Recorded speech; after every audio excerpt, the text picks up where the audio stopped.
नमस्कार, मैं डॉक्टर रजनीश कुमार आप सभी का एक बार फिर से हार्दिक स्वागत करता हूं। UP LT GIC GDC Hindi 2025 मुख्य परीक्षा के दृष्टिकोण से हिंदी स्वलिखित प्रश्नों की सीरीज पर आप सभी से हम चर्चा कर रहे हैं।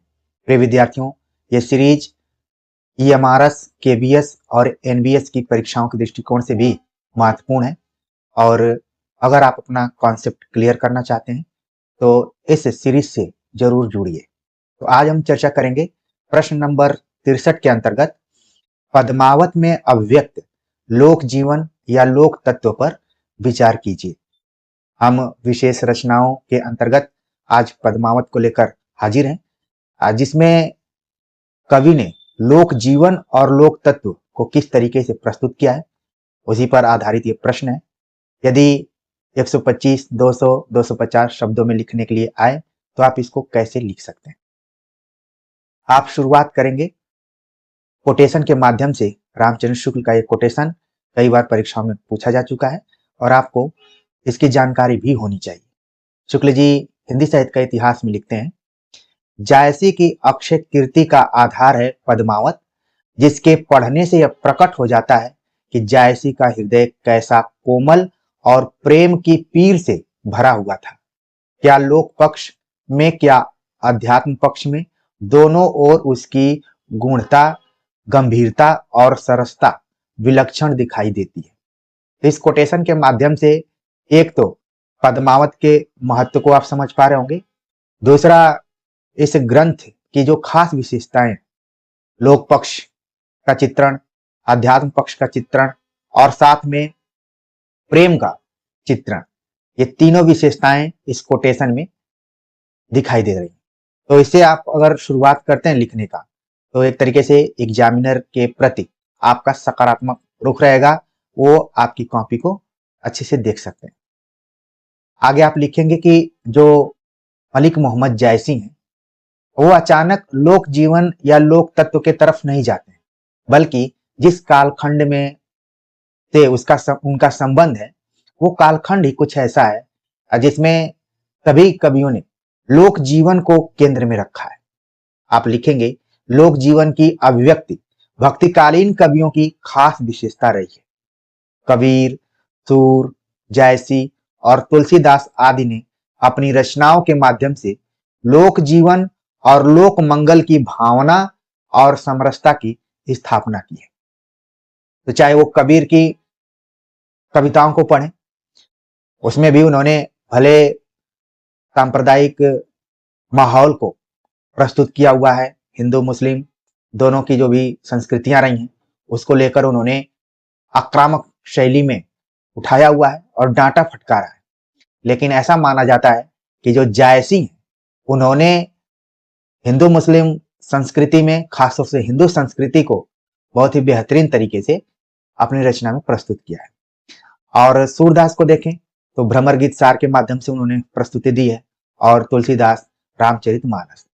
तो मलिक मोहम्मद जायसी का जो पद्मावत है वो अपने समय विशेष के अंतर्गत ऐसे काल में लिखा गया है जब लोक जीवन को केंद्र में रखते हुए कवियों ने लिखा हुआ है। आगे लिखेंगे कि जायसी का पद्मावत 57 खंडों में विभाजित है, जिसमें नागमती वियोग खंड उसका महत्वपूर्ण अंश है। यह 12 मासा शैली में न केवल नागमती के जीवन से जुड़ा बल्कि लोक जीवन से भी जुड़ा है। उत्सवों, त्योहारों और पर्वों का वर्णन जायसी ने रोचकता के साथ किया है। तो जायसी को लोक जीवन से काफी जुड़ाव था उनका और उन्होंने अपनी रचना में इसको प्रस्तुत किया है। यही आपको लिखना है। आगे आप कुछ उदाहरण देंगे, केवल बात कहने से नहीं होगी। जब तक आप उदाहरण नहीं देंगे आपका उत्तर कंप्लीट नहीं होगा, प्रभावशाली नहीं होगा।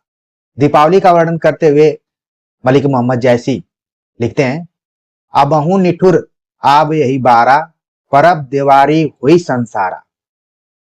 नागमती के जीवन में जैसे जैसे हिंदू रीति रिवाज के अनुसार जो महीने हैं, हर महीने का कोई ना कोई असर दिखाई पड़ता है। अगर आपने नागमती वियोग खंड अच्छे से पढ़ा होगा तो आपने देखा होगा कि जो नागमती है रतन सेन को हमेशा मिस करती है या फिर याद करती है कि अगर वो होते तो उत्सव, त्योहार, पर्व की अलग रौनक होती। तो दीपावली का वर्णन यहाँ पर जायसी ने किया है कि अबहु निठुर आब यही बारा, परब देवारी हुई संसारा, सखी झुमक गावे अंग मोरी, हौ झुराओ बिछुरी जेहि जोरी। जहां जो नागमती है उसकी सखियां अपने अपने परिवार में खुश हैं, लेकिन नागमती के जीवन में तो वियोग ही है और वो एकदम से सूख रही है। एक चीज ये भी है, विवाह का वर्णन। इस अवसर पर अटारियों पर चढ़ी स्त्रियां किस प्रकार दुल्हे को देखती हैं, उसका चित्रण जायसी ने बखूबी किया है। और अगर आप सभी ने कभी बारात इत्यादि किया होगा, पहले जमाने में ये चीजें ज्यादा हुआ करती थी।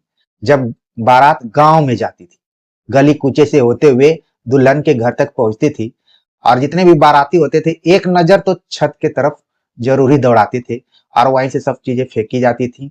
और जो भी आप घटनाक्रम को देखे ही होंगे, ठीक है, क्योंकि अब होटल इत्यादि से शादियां ज्यादा हो रही हैं तो ये भी चीजें धीरे धीरे लुप्त हो रही हैं।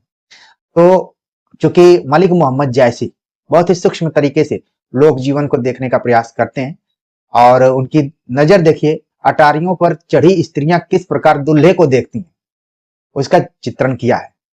देख बारात सखिन सो कहा, इन महजू सो जोगी कह आहा। तो बारात का दृश्य यहाँ पर है। षड ऋतु वर्णन एवं 12 मासे का वर्णन भी पद्मावत में किया गया है और नागमती वियोग खंड इसका एक उदाहरण है। वर्षा ऋतु में बिजली की चमक, बूंदों का सोने के समान झलकना, मेढक की टरटर तथा मोर की केका ध्वनि का चित्रण भी जायसी ने किया है। तो वर्षा ऋतु में जो बिजली कड़क रही है तो किस तरीके से नागमती के ऊपर प्रभाव पड़ रहा है, और जो बूंदे आ रही हैं उनका जो तुलना यहाँ पर जायसी ने किया है सोने के समान। और मेढकों की टरटर, आजकल मेढकों की टरटर भी धीरे धीरे खत्म हो रही है, कम हो रही है। नहीं तो पहले तो पूरा बारिश भर मेढक टरटर करते रहते थे। और मोर की जो आवाज है, कोमल ध्वनि है, उसका चित्रण, यानी कि जो मलिक मोहम्मद जायसी हैं, इन्होंने बहुत ही ध्यान से इसको पकड़ने की कोशिश की है। जब हम आधुनिक काल पढ़ते हैं, खासतौर से कहानी पढ़ते हैं, तो फणीश्वर नाथ रेणु जो है वो ध्वनियों को पकड़ने की कोशिश करते हैं, अपनी रचनाओं के माध्यम से पूरा फोटोग्राफी कर देते हैं। यहाँ पर भी मलिक मोहम्मद जायसी ने कुछ वैसा ही किया है। वर्णन करते हुए लिखते हैं, चमक बिज बरसे जल सोना, दादुर मोर सबद सुठिलोना। इसके अलावा जायसी ने ज्योतिष, रसायन, वनस्पति, आयुर्वेद आदि की जानकारी का भी परिचय दिया हुआ है। घोड़ों के प्रकार, भोजन के विविध प्रकार, नाना प्रकार के व्यंजनों के नाम, इतिहास, भूगोल आदि की जानकारी मलिक मोहम्मद जायसी को थी। ये सभी चीजें उनकी रचना पद्मावत से स्पष्ट हो रही। ठीक है, आगे आप लिखेंगे कि लोक बोली का प्रयोग। जायसी ने पद्मावत में ठेठ अवधि का प्रयोग करके अपने लोक ज्ञान को पुष्ट किया है। अक्सर जायसी की अवधि और तुलसी की अवधि में अंतर पूछा जाता है। ठीक है, आप अंतर को अच्छे से जानते होंगे कि जहां जायसी ने ठेठ अवधि का प्रयोग किया, वहीं तुलसी ने संस्कृत निष्ठ या फिर परनिष्ठित अवधि का प्रयोग किया हुआ है। ठीक है, यही इसमें खास अंतर है। छोटे प्रश्नों में आ सकता है, जैसे आप EMRS इत्यादि की तैयारी कर रहे हैं या KBS की तैयारी कर रहे हैं, तो उसमें यह सवाल पूछा जा सकता है कि मलिक मोहम्मद जायसी और तुलसीदास की अवधि में क्या अंतर है। तो मुख्य रूप से यही अंतर है कि जायसी ने ठेठ अवधि का प्रयोग किया है। एक चीज आप देखेंगे कि जिस रामायण को आधार बनाते हुए तुलसीदास ने रामचरितमानस लिखा, रामायण संस्कृत में था, इसलिए लोगों से कम कनेक्शन था। तुलसीदास ने उसको लोक बोली में लिखा, अवधि में लिखा, तो इसका विस्तार हुआ। रामचरितमानस के बारे में लोगों ने जाना समझा और उस कहानी से परिचित हुए। वहीं पर आप देख रहे हैं कि जायसी पद्मावत में ठेठ अवधि, एकदम जो ग्रामीण परिवेश की अवधि है, उसका प्रयोग करते हैं। और इसके माध्यम से यह भी चीज स्पष्ट होती है कि मलिक मोहम्मद जायसी को लोक बोली से कितना उनका जुड़ाव था और उसके माध्यम से लोक ज्ञान की भी जानकारी होती है। शुक्ल जी के अनुसार इन्होंने मुसलमान होकर हिंदुओं की कहानियां हिंदुओं की ही बोली में पूरी सहृदयता से कहकर उनके जीवन की मर्मस्पर्शी अवस्थाओं के साथ अपने उदार हृदय का पूर्ण सामंजस्य दिखा दिया। इसी में आप देखेंगे कि कबीर को उन्होंने लताड़ा हुआ है। कौन? आचार्य रामचंद्र शुक्ल ने। यहां पर भी कबीर के बारे में बात कही कि जो चीजें सीधी सीधी कही जा सकती थी, कबीर ने उसको एक तरीके से आक्रामक ढंग से, लेकिन जायसी ने उसको सहृदयता के साथ प्रस्तुत किया है। और मुसलमान होकर हिंदुओं की कहानियां हिंदुओं की ही बोली में, चाहते तो उर्दू में लिख सकते थे, अन्य किसी भाषा में लिख सकते थे, लेकिन उन्होंने चुना कौन भाषा या बोली? वो थी ठेठ अवधी। तो कुल मिलाकर कहा जा सकता है कि जायसी ने हिंदू जनजीवन को निकट से देखा परखा, इसलिए उन्होंने हिंदू रीति रिवाज, जीवन पद्धति, लोक मान्यताओं, लोकाचार, संस्कार, परंपराओं, व्रत त्योहार आदि का विस्तार से वर्णन करते हुए पद्मावत में लोक तत्व का समावेश सफलतापूर्वक किया है।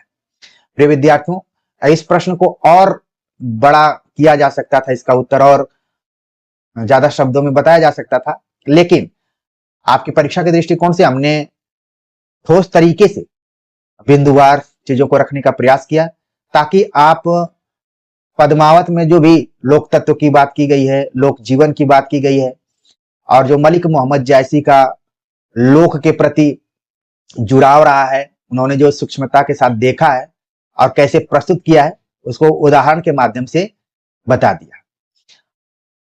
कोई भी रचनाकार जब किसी भी चीज को बहुत ही गंभीरता से देखता है, तभी उसको अच्छे से अपने रचना कर्म में उतार पाता है। इसलिए इसको कहा जाता है काव्यानुभव और जीवनानुभव। आपका जीवनानुभव जितना अच्छा होगा, उतना ही आपका काव्यानुभव भी बेहतरीन होगा। तो मलिक मोहम्मद जायसी, जिस तरीके से कहा जाता है कि सूरदास अपनी बंद आंखों से वात्सल्य वर्णन का चित्रण करते हैं, ऐसा लगता है कि उन्होंने देखा है, उसी तरीके से मलिक मोहम्मद जायसी ने पद्मावत में लोक जीवन या लोक तत्व को बहुत ही अच्छे से उभारा हुआ है, एक एक चीज को रखने का प्रयास किया है। तो क्या क्या रखा हुआ है आपने अच्छे से इसको समझ लिया होगा, अपने कॉपी पर नोट भी कर लिया होगा। तो आज के इस प्रश्नोत्तर को लेकर आप सभी के कमेंट का हम इंतजार करेंगे। मिलते हैं एक नए टॉपिक के साथ, तब तक के लिए नमस्कार।